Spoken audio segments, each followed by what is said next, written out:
Cube Radio.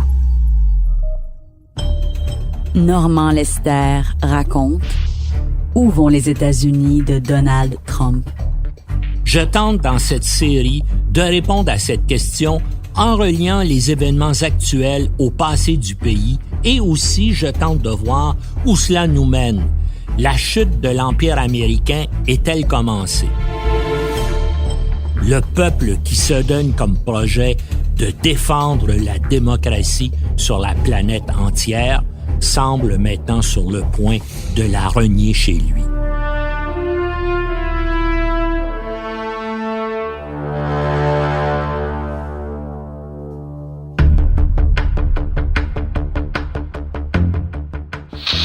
La relation entre les États-Unis et la Corée du Nord ne cesse de s'envenimer. 3 jours après l'imposition de nouvelles sanctions internationales, le président américain vient de faire de sérieuses menaces à la Corée du Nord. De son club de golf au New Jersey, où il est en vacances, le président Donald Trump promet rien de moins que le feu à la Corée du Nord si elle poursuit ses menaces. C'est à se demander jusqu'où devra aller Donald Trump pour que les généraux qui dirigent le Pentagone disent « ça suffit ».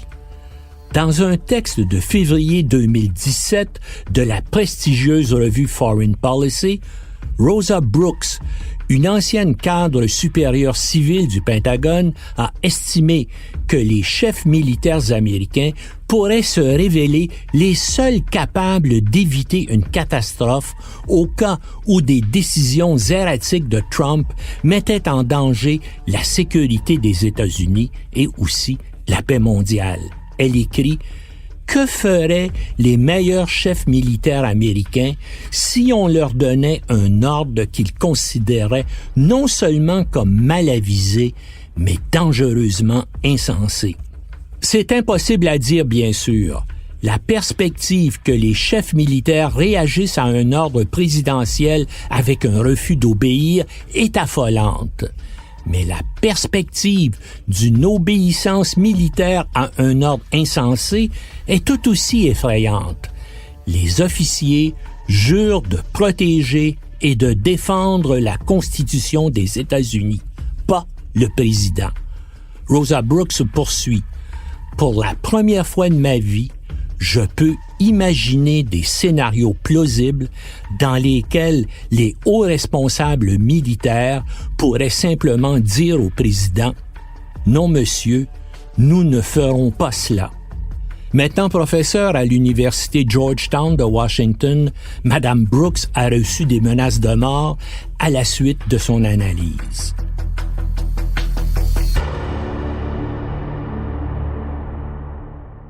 Déjà, l'exaspération des généraux envers Trump s'est manifestée à quelques reprises. Tôt, le matin du 26 juillet 2017, quand Trump a commencé à tweeter qu'il avait des plans pour l'armée, ce fut l'alerte au Pentagone. Des hauts responsables militaires sont immédiatement avisés des propos du président. On craint qu'il déclare la guerre à la Corée du Nord sans les consulter. Il a fallu 9 longues minutes entre son premier tweet et le second, où il s'en est plutôt pris aux transgenres à qui il voulait interdire de servir dans les forces armées. Le Pentagone a carrément refusé d'appliquer cette politique discriminatoire. Ce premier geste d'insoumission militaire a été suivi le 17 août 2017 parce qu'il a été interprété comme une rebuffade de Trump lorsque les chefs des 4 services militaires des États-Unis, armée, marine, aviation et infanterie de marine, ont publié une déclaration condamnant le racisme sous toutes ses formes.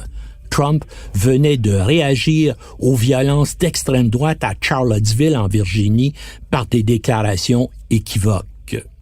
En novembre 2017, au Forum sur la sécurité internationale de Halifax, le commandant en chef des forces nucléaires américaines, le général John Hyten, a déclaré qu'il résisterait au président Trump s'il ordonnait un lancement illégal d'armes nucléaires, ajoutant qu'il lui expliquerait pourquoi il devrait changer d'idée. Dans le cas de Trump, bonne chance. Ces commentaires du général Hyten faisaient suite à une séance d'un comité du Congrès au cours de laquelle les sénateurs ont pressé les responsables militaires d'expliquer les sauvegardes empêchant des frappes nucléaires inconsidérées. Plusieurs sénateurs démocrates craignent que des décisions incohérentes et impulsives de Trump aient des conséquences dévastatrices. Des hauts responsables du Pentagone ont tenté de rassurer les sénateurs. Bien que le président ait le pouvoir ultime d'ordonner des frappes nucléaires, il est restreint par le processus décisionnel et des contraintes juridiques liées au caractère préventif ou réactif de la frappe atomique. L'ancien patron du commandement stratégique américain, le général Robert Keller, a tenté de rassurer les élus. Je cite, « C'est un système contrôlé par des humains. Rien ne se passe automatiquement. » Il insiste lui aussi sur le fait que les généraux ont le devoir de désobéir à un ordre illégal de première frappe et peuvent ainsi contrecarrer les dictats du président. Le sénateur démocrate du Massachusetts, Ed Markey, n'a pas été convaincu par les propos du général. Je le cite. « Je pense que les assurances que j'ai reçues aujourd'hui sont insatisfaisantes pour le peuple américain. » Il ajoute, « Les Américains peuvent encore présumer que Donald Trump peut utiliser les codes nucléaires aussi facilement que son compte Twitter. »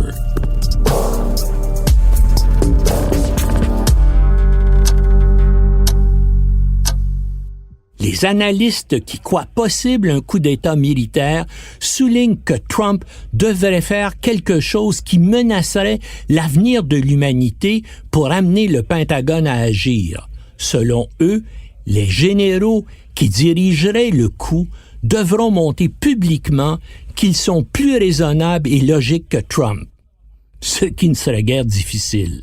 Written by a nice reporter. Now the poor guy, you got to see this guy. Oh, I don't know what I said. I don't remember. He's going like, I don't remember. Maybe that's what I said. Mais, disons-le, la plupart des spécialistes des coups d'État ne pensent pas que ce soit actuellement envisageable aux États-Unis. Natasha Erdsrow de l'Université d'Essex au Royaume-Uni croit qu'un coup d'État à Washington est totalement improbable. Pourquoi? Eh bien, c'est que selon elle, un coup d'État dans un pays qui n'en a jamais connu un pourrait entraîner beaucoup d'instabilité et de protestations contre les putschistes. Pourtant, un sondage de la firme YouGov de septembre 2015 révèle que 43% des Américains étaient susceptibles de soutenir un coup d'État militaire si le gouvernement civil violait la Constitution. YouGov est une société spécialisée dans la recherche de marché et l'analyse de données. Son sondage indique qu'aux États-Unis, les généraux sont tenus en plus haute estime que leurs supérieurs politiques, et cela bien avant l'accession de Trump à la présidence. Les chefs militaires sont généralement considérés comme ayant les intérêts supérieurs du pays à cœur plutôt que leurs propres intérêts égoïstes. 70% des Américains sont convaincus que les militaires veulent généralement ce qui est le mieux pour le pays. À l'inverse, pour ce qui est des membres du Congrès, 71% des Américains soupçonnent que leurs représentants élus agissent avant tout par intérêt personnel.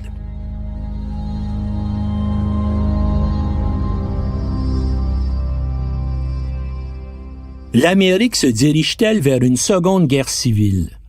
La question est évoquée à maintes reprises depuis 2 ans, alors que la haine de l'adversaire politique atteint des niveaux sans précédent aux États-Unis.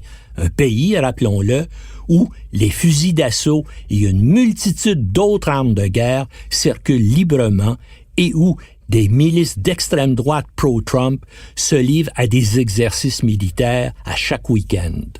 Dans des discours devant ses partisans, Trump s'est interrogé à plusieurs reprises sur ce qui pourrait arriver si jamais le Congrès envisageait contre lui une procédure de destitution, mais sans jamais répondre à la question. C'est une menace à peine voilée, comme il aime en faire. En 2017, dans le magazine The New Yorker, la journaliste Robin Wright demande à plusieurs spécialistes s'ils pensent que les États-Unis se dirigent vers une nouvelle guerre civile. Judith Giesberg, rédactrice en chef du Journal of the Civil War Era et historienne à l'Université de Villanova, confie à la journaliste: quand vous regardez la carte des États rouges et bleus, que vous lui superposez la carte de la guerre civile et qui était allié avec qui dans la guerre civile, peu de choses ont changé. Kate Mines, dont la carrière dans les forces spéciales américaines et au département d'État l'a amené à observer des guerres civiles dans plusieurs pays, constate, lui, que les conditions qui les font naître sont effectivement réunies aux États-Unis. En mars 2017, Mines évalue dans la revue Foreign Policy que les probabilités d'une guerre civile aux États-Unis sont de 60% au cours des 10 à 15 prochaines années. Les prévisions d'autres experts consultés sont moins pessimistes, heureusement. Elles varient de 5 à 24%. Kate Mines explique que le modèle de la guerre civile a évalué et qu'aujourd'hui, peu de guerres civiles impliquent des batailles rangées sur des lignes de front comme au temps de la guerre de sécession. Ce sont maintenant des guerres de guérilla, des conflits de faible intensité avec violence épisodique dans des lieux changeants. Basée sur son expérience de guerre civile sur 3 continents, Kate Mines cite à Robin Wright 5 conditions sur lesquelles il fonde sa prédiction de guerre civile probable aux États-Unis. Une polarisation nationale qui divise sans possibilité d'accommodement. Une couverture médiatique et des flux d'informations de plus en plus clivants et conflictuels. Des institutions parlementaires et judiciaires affaiblies.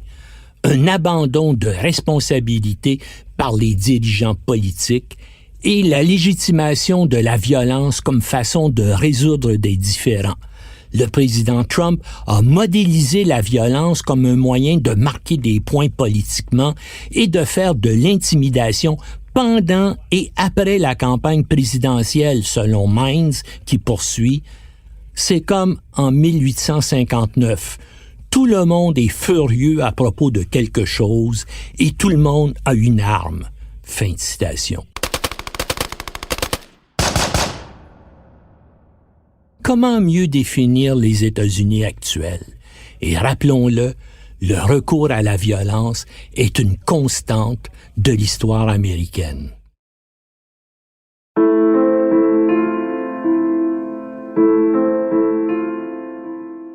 Un historien de l'université Yale, David Blight, lui aussi, compare la situation aux États-Unis avant la guerre civile à celle d'aujourd'hui.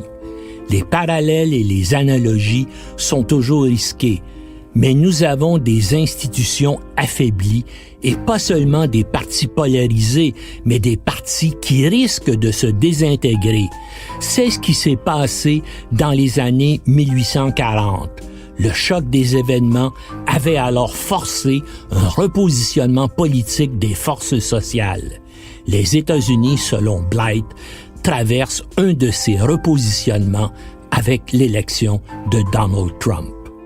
L'historien de Yale ajoute « Nous savons que nous risquons une guerre civile ou quelque chose de semblable lorsqu'une élection, un acte législatif, un événement, une action du gouvernement ou des gens haut placés deviennent totalement inacceptables à un parti, à un groupe d'intérêt ou à une partie importante de la population. » Fin de citation.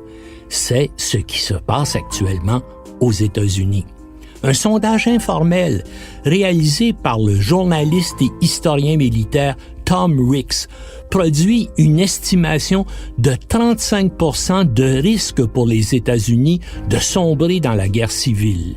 Il faut cependant souligner que Ricks, dans Foreign Policy, en donne une interprétation plus étroite qui ressemble à ce que les États-Unis ont vécu à la fin des années 60 et au début des années 70, avec des actes de violence politique nombreux, accompagnés d'une contestation généralisée des autorités politiques. Pas vraiment, donc, une guerre civile comme dans les années 1860.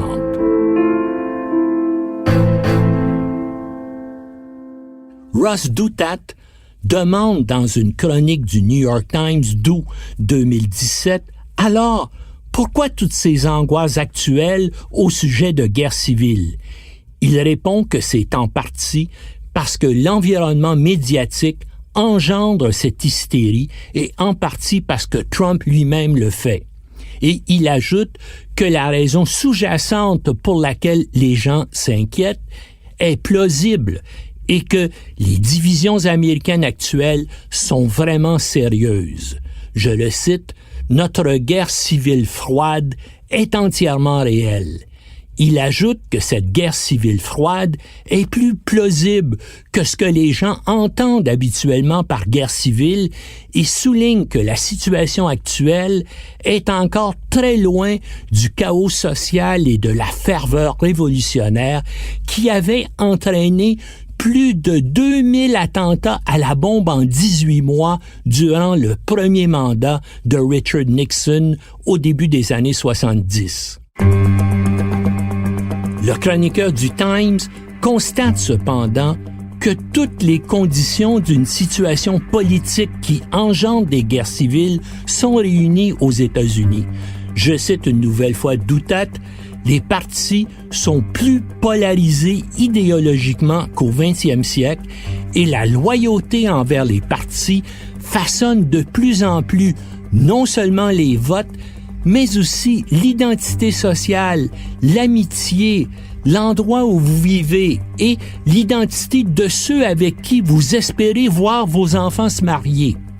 Le déclin du christianisme institutionnel signifie que le pays n'a plus de véritable boussole religieuse. Le fossé métaphysique entre l'aile laïciste du libéralisme et les traditionalistes religieux est beaucoup plus large que les divisions intrachrétiennes du passé. Les divisions raciales et ethniques, de classe, de génération et géographique s'accentuent à l'ère de Trump. Ross Douthat se désole qu'il soit facile d'esquisser des lignes sur une carte pour séparer les États-Unis en 2, 3 ou 4 républiques plus homogènes et peut-être aussi plus fonctionnelles. Il ajoute « Si vous imaginez une catastrophe bouleversant soudainement notre ordre politique et nous obligeant à repartir à neuf, il n'est pas du tout clair que nous serions en mesure de forger une république unie, une seconde nation continentale. Mais il croit que la menace actuelle la plus probable est concentrée au sommet du pouvoir politique dans la présidence impériale de Donald Trump. Si on demandait à Douthat de tracer le cheminement du pays vers la division politique et la séparation violente, il explique qu'il inventerait un personnage comme Trump. Il se ferait champion des bouleversements politiques à la fois extra-constitutionnels et populaires qui obligeraient les individus à se battre ou à se soumettre.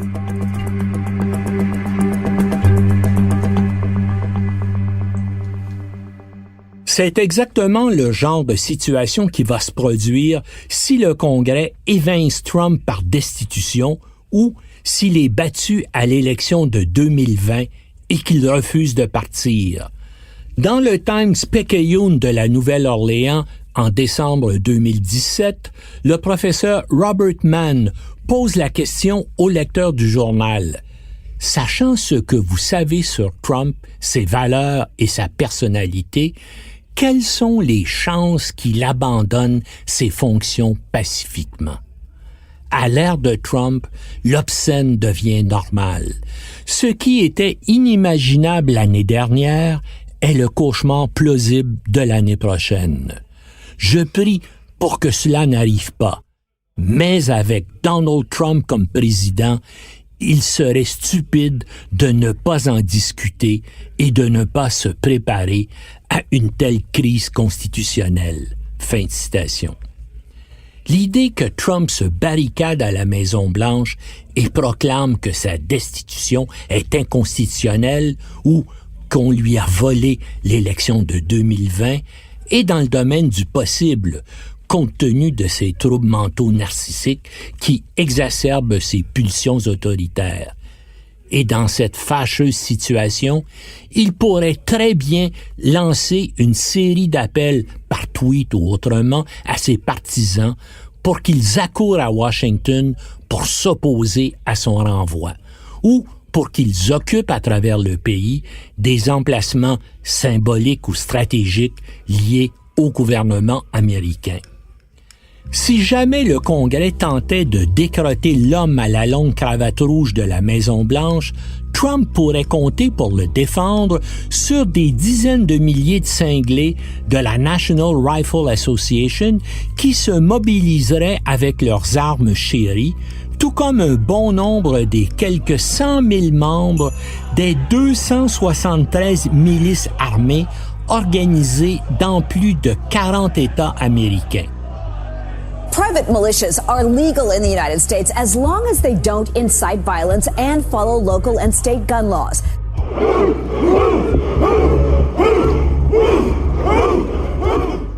Leur précepte, l'autodéfense et la promotion du droit de porter une arme, avec une méfiance toute particulière pour le gouvernement fédéral. Les miliciens se voient comme des héritiers du temps des colons, mais sont considérés comme des groupes extrémistes par le FBI.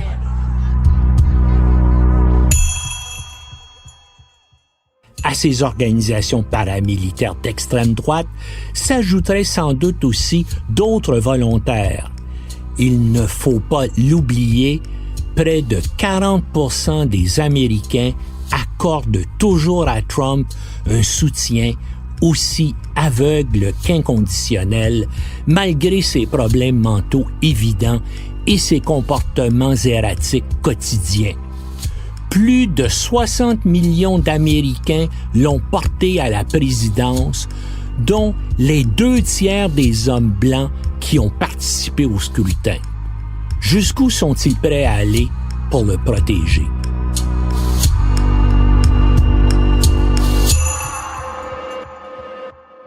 Trump est adulé par les milices privées pour sa position favorable aux armes à feu et sa haine des immigrants et des musulmans.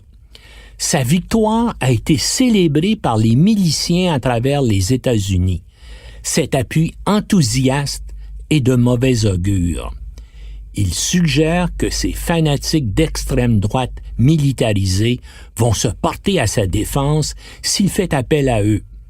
Jusqu'à l'élection de Trump, les milices avaient comme objectif déclaré de résister à la prétendue tyrannie de l'État fédéral américain. Elles semblent maintenant vouloir devenir sa garde prétorienne. Des miliciens lourdement armés ont déjà d'ailleurs assuré la sécurité d'activités du Parti républicain et de réunions en faveur de Donald Trump. En juillet 2016, les républicains de Portland, en Oregon, ont invité des membres de 2 milices locales armées pour protéger leur événement contre des manifestants anti-Trump. L'une d'elles, les Oath Keepers, a ceci de particulier et d'extrêmement préoccupant. Ils recrutent leurs militants chez des membres actuels ou anciens des forces armées et des services de police. Les Oath Keepers sont décrits comme des extrémistes lourdement armés avec une mentalité conspirationniste à la recherche de confrontation avec l'État. L'organisation revendique un effectif de 35 000 membres. Le Southern Poverty Law Center, qui surveille les groupes extrémistes, estime que les milices recrutent actuellement des suprémacistes blancs et développent des liens avec les républicains qui envisagent d'utiliser des miliciens pour renforcer leur emprise sur le pouvoir dans les États où ils l'exercent. Les milices, il faut le dire, constituent une plus grande menace pour les États-Unis que les djihadistes. Ça vous surprend qu'on puisse dire cela? Eh bien, entre 1990 et 2014, il y a eu plus d'attaques meurtrières par des groupes armés d'extrême droite aux États-Unis que par des terroristes islamistes. Des spécialistes des questions de sécurité intérieure explique que les membres des milices, souvent des anciens militaires ayant servi outre-mer, sont bien armés et bien entraînés et qu'il est difficile pour les autorités d'évaluer leurs intentions belliqueuses et leur degré de dangerosité.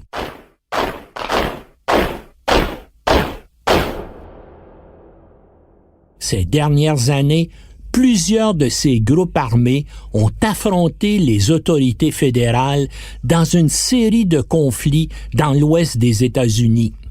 Seulement environ la moitié des États américains ont des lois sur les milices privées. Généralement, ces lois régissent simplement les défilés et les exercices militaires, mais n'interdisent pas la création de milices. Incroyablement, un seul État sur 50 les interdit carrément, le Wyoming.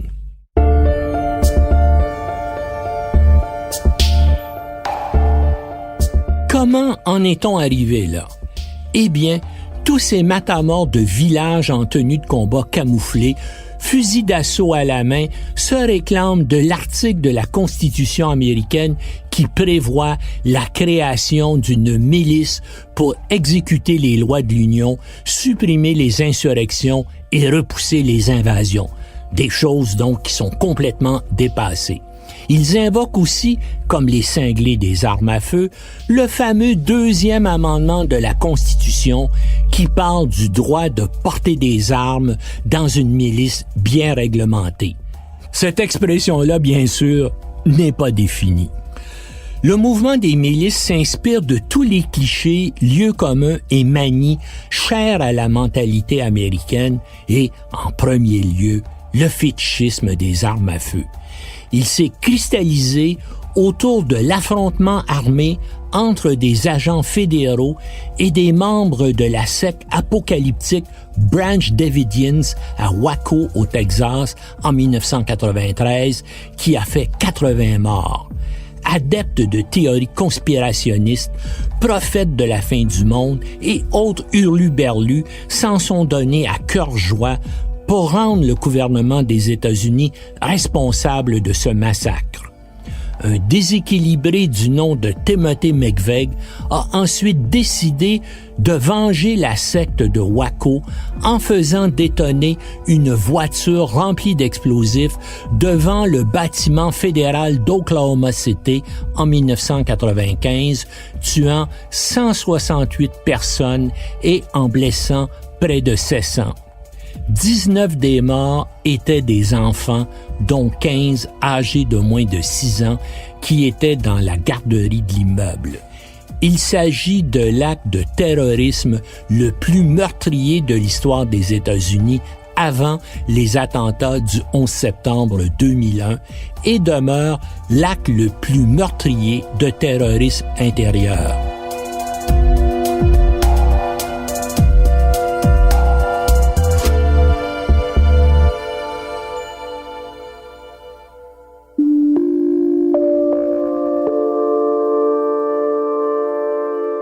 Les États-Unis sont le seul pays développé qui laisse se constituer, s'armer et s'entraîner sur son territoire des organisations paramilitaires privées qui se donnent pour mission de protéger les citoyens des intentions « maléfiques » entre guillemets, de l'État. le fameux Deep State, le Frankenstein des conspirationnistes, des républicains et des partisans de Donald Trump. Pour tout observateur raisonnable, le fait que Washington n'ait jamais adopté de loi pour interdire ces milices est absurde et relève de la négligence criminelle. Pourtant, comme pour les lois laxistes sur les armes à feu, il est absolument impensable que les élus légifèrent de quelque façon que ce soit pour interdire ces milices. Le pays risque maintenant d'en payer chèrement le prix. Comment qualifier ce manquement du Congrès à son devoir de protéger la population américaine autrement que de dire que c'est stupide et dangereux?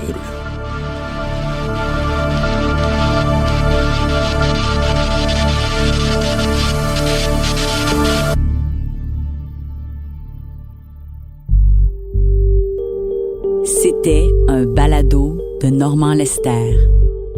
À la réalisation, Bastien Gagnon La France. Au montage, Philippe Séguin. Une production Cube Radio.